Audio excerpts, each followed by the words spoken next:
Would that be cash or credit? Hello, here's Movie Fanatic Nate coming at you to review a guilty pleasure of mine by the name of, you've probably never heard of this movie, by the name of Motorhome Massacre. Now, I was working at Movie Gallery at the time this gem came out, shot on video gem came out I think in 2005. I was working at Movie Gallery at the time, so obviously when this was distributed by Lionsgate, when this movie came out, it's just got like just generic kind of, and it should be noted that there's no dirty guy with like a chainsaw. There's no chainsaw in this movie.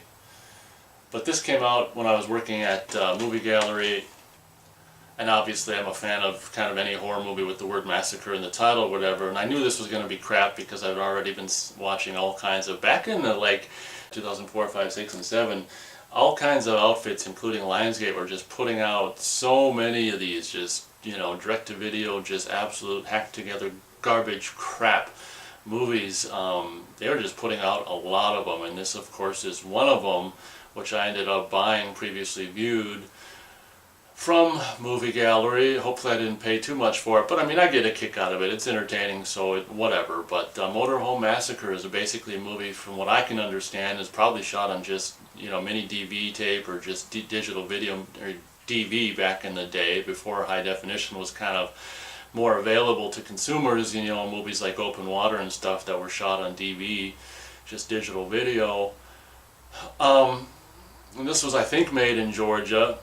And some of the people in the movie have, you know, kind of southern accents or whatever. But this movie revolves around, it's absolutely laughable, and it's, like I say, it's a guilty pleasure of mine. It revolves around this group of people who basically, I want to say this kind of this nerd guy in this sweater vest and with the tie and crap. I just forgot his name. It's a really, Benji, I want to say that is his name. He basically, I think his dad owns this motorhome or whatever. So these his acquaintances are basically just using him to take the motorhome out for I guess to go frickin' take it to a, you know, a camp place and just hang out and party or whatever. And there's also this blonde girl who looks to be naturally busty in this movie, you know, among like there's like, I think there's at least 3 other girls in this movie who appear to be artificially enhanced in the, you know, the breast area.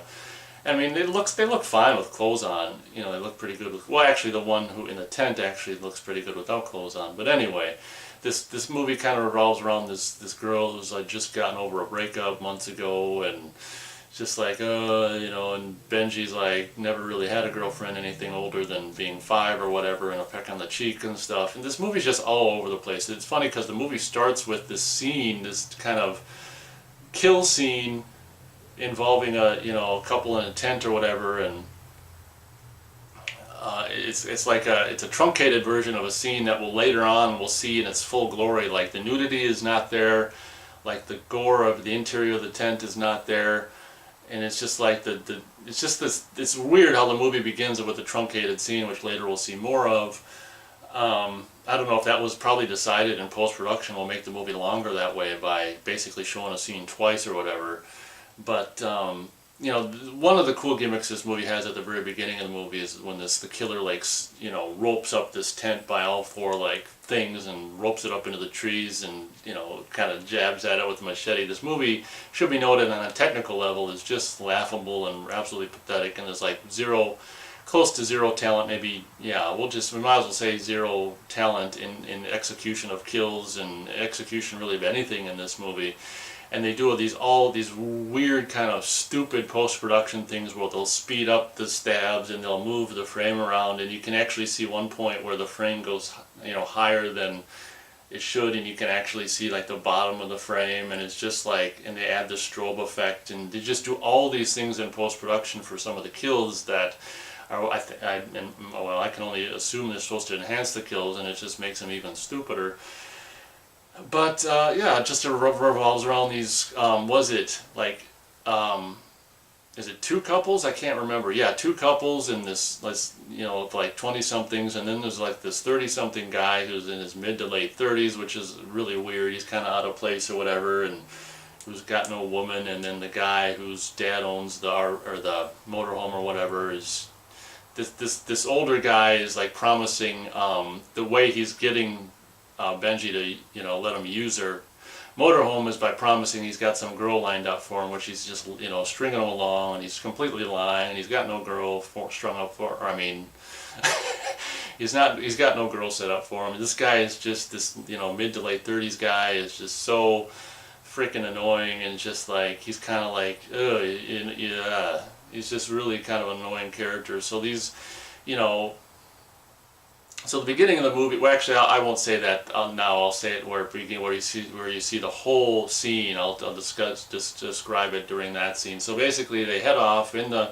motorhome to, you know, go camping or whatever, and on the way there, they stop at this hick kind of gas station place with pickled pig's feet and this, you know, white trash kind of just long-haired Larry the Cable Guy kind of guy who tells the story of the scene that happens at the beginning. We see the kind of extended uncut scene, and there's this really hot black chick in this movie who's, you know, what I can tell, potentially, possibly, you know, enhanced breasts in this movie, but she's, regardless, I mean, she's really kind of hot and stuff. So this character is also going through like a breakup or whatever, and so we see this kind of scene of this horrific incident that took place at this camping location that these, you know, the kids in the motorhome are going to, and this, you know, white trash guy behind the counter selling pickled pig's feet tells them the story, and basically this couple meets up with this black girl who walking around with her dog, and they gotta, you know, they go into the tent to smoke some pot and get it on, and the one girl's top comes off, and, you know, she's, for being, you know, enhanced breastage, you know, they're still pretty nice or whatever, and she's kind of hot and stuff. And I want to say that this chick was some kind of like adult film chick or something like that. I think there's some girl in this movie who was like a porn actress or something, and it's probably that one right there in the tent or whatever. And black girl's not into it. She, you know, she goes outside and runs away or whatever, carrying the dog, which is so funny. And it's just like the other chick with the nice tits, where we actually see, who might have been a, you know, formerly a porn star or whatever, gets all mad at her boyfriend, like, you go fuck her then. You know, you like her better than me. Go fucking her then. And she kicks her boyfriend out, and he dies. Ridiculous death, which is so lame. He gets like off-camera cut in his stomach, and his like intestines immediately fall out, and he takes blood and he rubs it all over his face, and it's just like, it's absolutely ridiculous. And then we basically see the same scene again, except a little more footage of the killer putting a hook around, you know, like a thing around all four parts of the corner of the tent and hoisting it up again. And instead of seeing more on the outside of the stabbing, we kind of see the interior of her with the topless, you know, tits bouncing, and they're just literally pouring like, you know, red maple syrup on her, and she's like supposed to be getting killed, and it's just like, basically, the killer in this movie is this ridiculous kind of character, shrouded character, and just like wearing night vision goggles, and he's all shrouded in just whatever, you know, nighttime army, just black fatigues or whatever the hell you want to call it. And during the movie, this black chick, you know, during this scene, she's like got her boyfriend on the phone, and he's got this really weird voice, almost like just, you know, put through a whatever voice processor or whatever, and it's just like the guy's all jealous or whatever, and she's, you know, it seems to me like he tells her to do something, or, you know, don't do this or do this or whatever, and then she runs away, and then people die or whatever. So basically, after being told that story by the white trash guy at the gas station, then they can, you know, of course, go to that place where that horrible thing had happened just a week earlier or something like that. And I should have mentioned, there's this one character in this movie who's just like a complete, like, you know, Eminem just rip-off character, was a white guy who's just pants sagging, and he's supposed to be all like Eminem or whatever, and you can tell that the guy's not even like that in real life, or has no idea even how to do it, because he's really bad at just talking like that, if you will, or the gangster talk or whatever the hell it is. And that guy's just absolutely hilarious. And the girl that paired up with that guy, oh my gosh, you know, this is the kind of, she's really hot with her enhanced chest. And, you know, like I say, I mean, enhanced, some of these really plastic, you know, tennis ball enhanced breasts don't look so bad with clothes on. Like, you know, her enhanced, you know, breastage might not look so good naked, but with the tank top on, she's kind of hot or whatever. And it's ironic that these girls get enhanced breasts and stuff, and then they're in these horror movies, and then they won't show them. Well, with the exception of the chick in the tent or whatever. But then there's actually one chick who shows some natural breastage in the movie as well, in a kind of a, you know, truncated or whatever you want to call it, sex scene, which is, you know, lame. So I think that'll do it. I'm gonna spoil this movie. Basically, the killer turns out to be, it's kind of a cool twist, to be honest. Like, you know, instead of, we thought that this hot black girl was getting a phone call from her boyfriend, but it's basically just, it's like another personality inside of her, which we find out at the end of the movie. There's actually no voice on the other line, because towards the end of the movie, she gives the phone to someone else to listen to her boyfriend, and it's like there's no one there. So basically, when she's listening to the phone, it's like another personality, you know, a killer personality of hers, like basically taking over. So for being a really crappy kind of just dumb shot on video, no budget horror movie, it's got a kind of a, you know, cool idea, and almost be kind of cool to see a, you know, remake of this done with an actual budget or whatever. Maybe with, you know, plot points switched around and stuff like that. But I like the idea of that, like, hot black chick being the killer with multiple personalities or whatever. And then instead of just going with that and leaving it at that, unfortunately, we do this stupid thing at the very end where it's a reveal. We do another reveal, which I think was just an afterthought, or something was really stupid.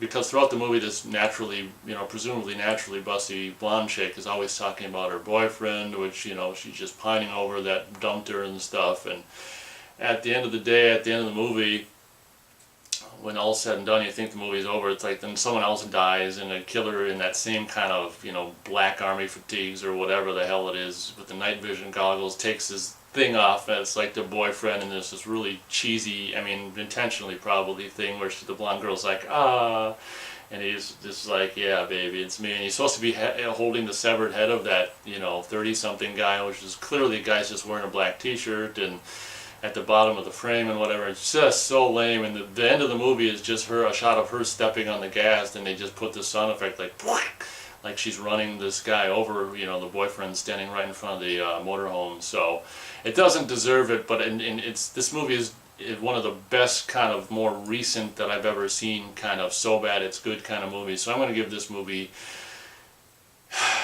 2 stars out of 4 stars for Motorhome Massacre. And like I say, a star of that, or maybe a star and a half of it, is just for the absolute, just, you know, WTF factor of, this is so ridiculously stupid, it is a delight to watch. And, you know, I just revisited it, like, actually twice recently, and like I say, you know, the girls are pretty fun to look at, the acting's atrocious, the continuity sucks, where there's one scene where Benji's got in the exterior, he's got just a button-down shirt with no vest or tie, and then the interior shot, which is supposed to be a moment later, he's got it on again, and they go back outside and it's off. So there's all kinds of crappy, and you can actually see one time they actually shot the interior of the motorhome stuff in probably just a garage or whatever. You can see one shot when the camera's inside the motorhome where you can actually see out the door, and you can see like the garage door or whatever. It's just completely sloppy, hacked together crap. But there's a lot of you guys that probably enjoy these just absolutely ridiculous movies as I do, so I don't know if you can still get this or whatever. I mean, I bought this back in the day, not long after it was released, previously viewed from where I worked, so maybe it's online or YouTube in its entirety. It's a delightful little, just ridiculous, so bad it's good kind of a movie. And I guess that pretty much does it for my Motorhome Massacre review. I mean, you got relatively attractive girls and just stupid shit to laugh at, so feel free to check it out if you have the time. So thank you very much for watching this review, and as always, we'll catch you next time.